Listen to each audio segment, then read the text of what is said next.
Hello, everyone. This is Jonathan Little for PokerNews.com. Today we have a hand from early in a $3,000 buy-in, six-handed World Series of Poker tournament.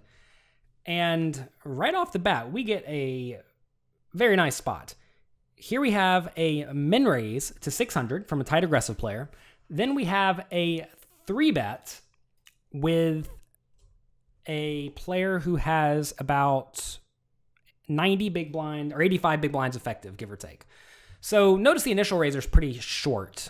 So when this player in the hijack selects a 3-bet, he probably has something decent that he is not so afraid of getting in against the initial raiser. So that's really good for me because I have aces. And when this is the scenario, you definitely want to 4-bet and get as much money in the pot as you realistically can, because if your opponent has something, he's probably not going to fold, right? So let's go ahead and do that. 4-bet incoming. I make it 3,600. I could probably even go a little bit bigger here, given we are both deep, me and the pre-flop 3-better, because if he has like jacks or kings or whatever, I want to make sure we get as much in the pot as possible, and he's just not folding. So I could definitely see going bigger than 3,600 being fine, like maybe even 4,600, like the full 3x. That said, some players will view a big 3-bet as significantly stronger than a small 3-bet, but by the same token, some people view a small 3-bet as, obviously strong. So I don't really know how my opponent's going to view me, so we'll just go from here. So he does call, which is expected and great. Flop comes 10-8-6. So if we think about our opponent's pre-flop 3-betting range and calling range, how does it line up with this? Well, normally in 3-bet pots, when I'm the 3-better and my opponent calls, they have a lot of medium cards like 9-8 and 9-7 and Jack-10 and stuff like that. But here, this is a bit different because the pre-flop 3-better should not really have 9-7 or 10-8 or pocket sixes, right?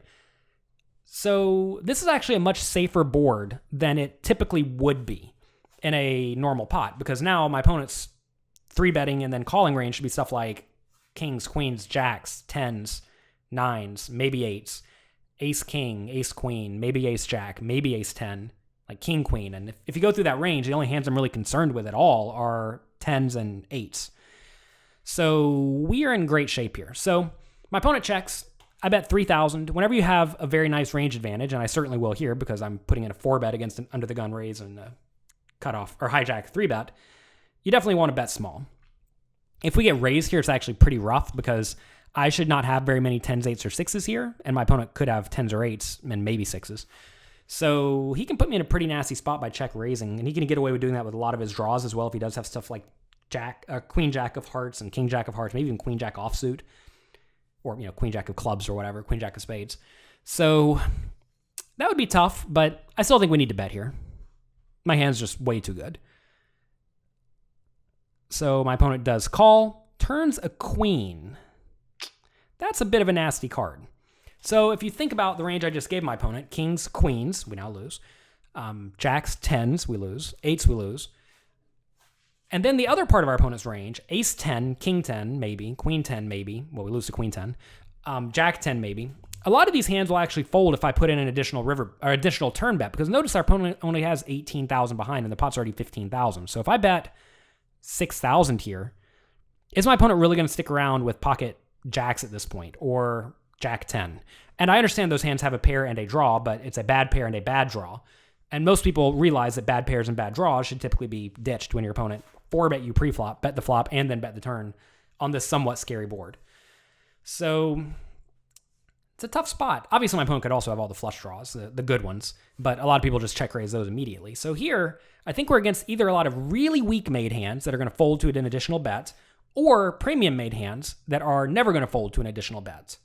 And I'm actually losing to the premium hands. So I think this is a spot where we just need to check. I don't like it, but I think it's a spot where we need to check. Checking may also induce a bluff on the river from hands like 8-7 of clubs or something like that.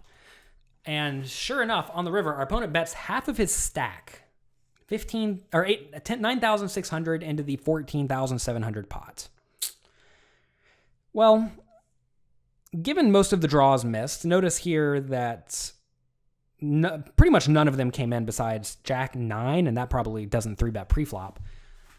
I think we have a pretty easy call if our opponent is capable of bluffing. Now, if our opponent's never going to bluff with a hand like 8-7 or never has a hand like Ace Jack in his range or Queen Jack in his range, I mean, Queen Jack may not even, Queen Jack may be value betting here. So if our opponent is either going to bluff sometimes or value bet with worse hands sometimes, I think we have a pretty easy call. The only time we should really justify folding here is if our opponent's never going to bluff with the weakest hands. But again, some people don't bluff with 8-7 here ever. They just think, okay, I have a pair, I'm going to check. And other players think with a hand like Ace Queen or King Queen or Queen Jack, my opponent could have aces or kings, so I'm going to check. If your opponent thinks in that manner that he's not going to bluff and not going to value bet thin, then certainly we can see folding here being fine because that means he's only betting with 2 pairs and better. And even if the guy told us he's only betting with perhaps Ace Queen and better, well, we just have an easy fold, right? So I feel like this hand and the previous one I did for Poker News, if you haven't watched that already, make sure you go back and watch it. They've both been pretty nasty spots where we get to the river with what should typically be a strong hand, but just looking at these spots, I think they're both really close to folds. And I typically don't make anything anywhere near a big fold on the river. I just don't do it very often because usually you're getting pretty good odds. Like right here, we need to win 40% of the time or so. And actually, we need to win 28% of the time. What am I saying? We don't need to win 40% of the time. Our opponent's bluff needs to work 40% of the time. To figure out how often you need to call or how often you need to win to justify calling, you take the bet, which is 9,600 plus 9,600 plus the pot, 14,700. That is about 34,000. Then you divide the bet, 9,600 divided by 34,000, and that tells you about how often you need to win. So are we going to win here 28% of the time or so? Probably, right? And if we're probably going to win about 30 or 40% of the time, who knows what it is. I think we just have to find the hero call. So I do expect to lose here more often than not, but I don't fold anything. So we do call. And the opponent has pocket 8s, interestingly enough. So now, going back to what I said about the flop, if this player just check raised us on the flop, I'm not folding, and we're going to play for all the money, because on the flop, the only thing he could have that beats me were 10s and 8s, right? And there was all sorts of other hands that may check raise, like all the flush draws, maybe even some weaker over pairs. But now on the river, by the river, like here I am talking about folding, right? So my opponent actually gave me the hook, or gave me the opportunity to get off the hook here. And even though we did pay him off, notice he left 9,000 chips in his stack. So my opponent very easily could have won an additional 30 big blinds off of me. And instead, he decided to get tricky and play his hand slow. And he cost himself a ton of money. So don't slow play. Slow playing's bad, especially when your opponent 4-bets you pre-flop and obviously has something. All right, so that's going to be it for this hand for Poker News. Hope you enjoyed it. If you did, let me know on Twitter at Jonathan Little, and I'll talk to you next time.